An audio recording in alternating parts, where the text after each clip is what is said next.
Hey guys, Decklist Magic here. Happy Labor Day weekend, unless of course you're not from America, in which case have fun laboring on Monday. I'll of course be spending the day, let's be honest, probably live streaming Arena, but also eating bratwurst and drinking cherry slushies until I can't feel feelings. Hey, speaking of bratwurst and slushies, the Omniscience draft event. And that's what I'm here to talk about. So, they say in the Omniscience draft 3 packs and keep the cards you draft. So this isn't like a fake draft, by the way, which is why it costs a buttload of entry here. But with a twist, you don't have to pay the mana cost for the spells you cast. No need to put lands in your deck. That's not entirely true, but yeah, I wouldn't. You'll also get 1 mana of each color each turn to use for abilities. And every player starts with 3 cards in their hand instead of 7. So they've done something very similar to this in the past with a different set. And I'd say this M20 set is a better set to do it with. A lot more fun, really. So I've run through this event, I think, 4 times, and I profited gems or crystals, whatever the hell they call these damn things. Profited 3 of the times, and then I absolutely got destroyed in the 4th one, which is ironic because my deck was the strongest. So I'm starting to think that they had stated in the past, if I'm not mistaken, that the amount that you've won and how well you've done in an event in the past determines who your opponents are. I could have sworn that they also said that it stops at the end of the tournament or the event, like the individual actual cycle through. But I don't know. I mean, you still got your limited rank. So I think there's a little invisible number called an MMR is taking effect. Also, my opponents got harder every time I loop through this. I do not think that that's a coincidence. So just FYI, if you do really well the first or second time through this event, don't get cocky and don't just think you're going to cruise through it, because it would appear that they will put you up against harder people. Either that or it's a coincidence. I don't know. So I had been saving up coins. I had over 10,000 coins, so I could do a coin-based entry twice, which was very nice. And that was, I mean, it's not like I knew this was coming. I'm sure it was on some calendar somewhere, whatever. But I just wanted to run some drafts so that I can get enough crystals, whatever the hell, gems, whatever the hell they call these. What do they call these? Gems, cool. So that I can buy the next Mastery Pass when it comes out, which is in like a month, and I think it's 3,200, so... yeah, should have that covered, but yeah, this would be my last time through it because I lost like 500 gems the last time, which is funny because I made a profit the first 3 times. But yeah, it's really cool. I mean, you start out, if you absolutely bomb out, you get a pack and 50 gems and you keep all the cards. So, I mean, even if it's a disaster, hey, and then you have a 20% chance at bonus pack. Then it goes to 22% and 100 gems, and then 24% and 200 gems, 26% and 300 gems. And this is what you would be expected to finish, 3 wins, 3 losses. Depends which one happens first, somewhere between these two. But if you do better than average, or beat the split as they call or whatever, or beat the spread, you get 1 bonus pack, a 30% chance, and then 450 gems. Then you get 650 gems in 1 pack if you finish with 5 wins. And the 1 bonus pack goes to a 35% chance. And then you have a 40% chance with 6 wins and 850 gems. 100 above what you paid to enter, plus a pack, plus all the cards. That's insane. I finished that place twice and 7 wins once. So, ouch. And you might have noticed your 1 bonus pack, where it says on the bottom here, I can't really highlight it with the mouse, but it's right above here, is 40%. For this one, it just says English, details field. I love you, Arena devs. Never change. Anyway, you just straight up get that second pack and 950 gems, and holy crap, I was very happy to win that one. 1 loss too, by the way. So it's very easy to do well if you know what you're doing. So let me just pull up like the big fatties from M20 according to the search filter here. And I did common and uncommon only. Actually, let's just do common because you're going to see so many of these. So Frilled Sea Serpent, he's a 4/6. You're never going to get that ability off because you only have access to 5 mana per turn via the emblem, and 1 time, by the way. Then we got Feral Abomination. I mean, he's a 5/5 Death Toucher, can stop literally anything that doesn't fly. Then we got Fire Elemental 5/4, pretty good. Pretty good, not my first choice.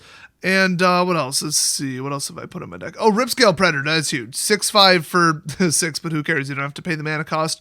Oh, with Menace. That's huge. And then Vorsclaw. These are your bread and butter. And once in a while, Silverback Shaman, which, of course, I got the style for. Sweet. So that's just 5/4 trample when he dies, draw a card. And drawing cards is huge. You start with 3 cards, guys. So yeah. And then reduced to ashes. Not much in this set can survive it. I think only Vorskla, if I'm not mistaken, that stupid 1/6 crab can survive this spell. So this is a free removal. So removal, card draw, flyers, and really weird, obscure special tricks. That is what is going to win you the games. Otherwise, they're going to have 2 of these, you'll have 1 of these, and they'll have 1 of these, and you just sit there and look at each other till something better comes out. So, I've seen some very creative stuff. My best, most powerful deck was probably my Death Trigger Recursion deck, which is very hard to get going, but it was the rares and the mythics that did it. So let's look at those real quick. Some of the most absolutely insane cards are the Planeswalkers. They're not actually that good, though. Like, Chandra's borderline useless. I've seen Saphara. She's insane. I mean, a flying 7/7 lifelink. Holy crap. Even Sarah's Guardian, very good. I don't know if you can get her. I thought she was not in the main boosters. I don't remember. I've pulled Cavalier. That's cool. People have done all the Cavaliers. I've seen them all. I've seen some attempts this all-seeing. One of the best cards, well, in Standard that's ban-worthy at this point is Agent of Treachery. Obviously steal one of their things, duh. But he himself is a 2/3, so he's not like that good. But, draft him if you see him. Haven't seen a Riddle Master. That's a shame. That might be from the Welcome deck or something. I have seen a Sorin. Wasn't bad. I've seen this Cavalier. He's not terrible. Oh, Villas is nice, obviously. I don't think Shivan is actually in the boosters. I don't think you can draft him. Drakusith, whatever, I don't know his name. That guy's insane. I mean, the damage, are you kidding me? So just look at it and think, okay, this will absolutely dominate. Yes, I will use it. And then obviously Death Touch, oh my gosh. Like, I was pulling, I haven't seen that one. Where is it?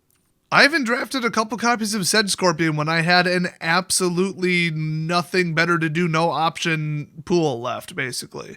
It was late in the pack, and I thought, well, he will technically stop a 7/7. He ain't going to win you the game, so he's half of what you need, but it was funny. One time I started with 2 of these and a 7/7. I'm like, well, I just won. So, I mean, you've got Murder for removal. You've got that red spell. Act of Treason is, like, okay. And then anything that draws cards at all. So if I were to just type in the word draw, straight up, Angelic Gift, oh my gosh. Just make it flying and then draw a card. It's one of the best cards you can draft in the common slot because it instantly replaces it. It costs you 0 mana to cast, and then you draw off it. Oh, and now your biggest, baddest creature is flying. This is a game winner right here. Drawn from Dreams, I mean, that's a rare, but I pulled it. It's hilarious. I mean, look at the top 7, put 2 in your hand. Are you kidding me? Even Anticipate is fantastic. I should probably limit this to common, uncommon for realism here because that's what you're going to draft. Even Befuddle, I mean, why not? It shrinks your deck because remember, not every card is going to be a winner. So if you can shrink it by putting this in, it's a free ambush -4. That's cool. And then just draw a card. Cool. This guy, if you see him, oh my gosh. I mean, you can do that once per turn on each turn, draw a card. Don't miss him. He's one of the best cards you can possibly draft. You might overlook him because he's a 1/1, but yeah. Bone Dash, that's good. I mean, people are going to win with creatures. Draw a card. Don't grab Convolute. It says counter target spell unless they pay 4. Terrible idea. They can always pay 4. They have 5 mana available at any time. Blade Brand, another good one. Gains Death Touch, draw a card, boom. You can do it on a creature that didn't even swing that turn. Just say, screw it, I need a better card. Or you can ambush somebody. So I like that. Winged Words, fantastic. Haven't seen this in my pool yet, but just straight up draw 2 cards. I do like Moldervine. I thought that was kind of cool because this whenever a creature dies, you gain 1 life and draw a card. So it's like an endless army. Then Tomebound Lich, that's cool. Death Touch, lifelink, huge. And then he cycles a card. Well, there's not a whole lot left. Season of Growth is kind of cool. It's not real likely to go off. It's basically pseudo-heroic. And then there's Dragon Mage. I would not recommend putting Dragon Mage in your deck. Every single time I've ever been hit by this, my opponent regretted it really damn quick. So he says, whenever he deals combat damage to a player, each player discards their hand, then draws 7 cards. I play pretty control heavy. I am going to wreck your shit if you give me 7 cards. That is the stupidest thing you could ever possibly do. Then again, it's a 5/5 flyer, so you could just use it defensively, and then in case of an emergency, refill your hand and cross your fingers. I mean, who knows?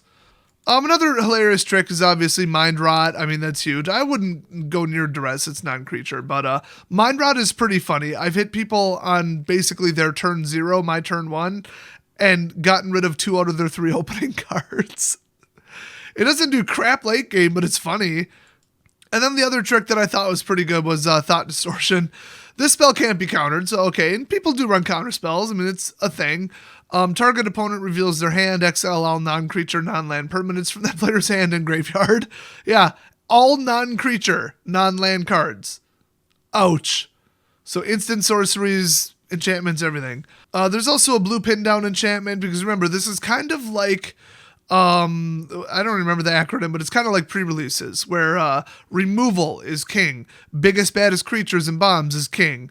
Equipment, I mean, there's basically the axe. That's it. I don't even draft it. Whatever. Too much, chickens all in one basket.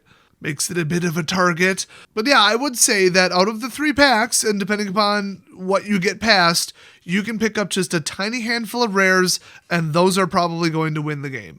Other than that, it's play decisions and mulligan decisions, and mulliganing from 3 to 2 is devastating. And if you find that your opening hand was bad, and then the second time, oh, that's a tossable card, maybe you didn't build your deck right. And I will say, you get to draft, if I'm not mistaken, 44 cards? Or no, it might be 45. Why wouldn't it be? It's 15 per pack. So you have to kick out 5 cards. That's it. You cannot kick out more than that. And remember, at the end of every pack, you usually get something really stupid. And the only other thing I can tell you about the event is colors don't matter at all. Like, not at all. Like if I were to activate Yarok's ability, I have 1 of each color mana. So I can't do like a double blue ability, but single black with 2 generic. I can do that. So it gets +1/+1 until end of turn. Cool. But I can only activate it once because, like I said, you tap on the emblem on the left side, generate 5 mana, and then you can spend it 1 time during the turn, and during that phase only, that's it. Just because a lot of people tend to be winning the game with artifacts and enchantments especially, there's a couple cards that get rid of artifacts and enchantments. Disenchant is one of them, for example. I think there's a green one too. I think it's literally this one. So destroy target, artifact, or enchantment. I mean, I would draft this if you didn't have a choice of like a better creature. So I might upload some gameplay at some point, but you guys pretty much get the gist of it and how it works. Let me know if you really want to see some gameplay, because I did record like hours of it. I just like recorded the whole tournament basically. It's just me completely devastating people. It was so many one-sided victories. I even had a turn 3 forfeit where the game was basically over on turn 3. But, I mean, I wouldn't put skill too high up in this tournament. Luck is enormous. I mean, anybody can pick the correct card out of the pool. It's what did you get past and what got past, well, to you or whatever. It's the same thing. And then what did you draw? What was your opening hand? I mean, that can win or lose the game. So this is very, very, very luck heavy. Do not anticipate making a profit in gems. Only do it if you have some gems to spare or some coins to spare.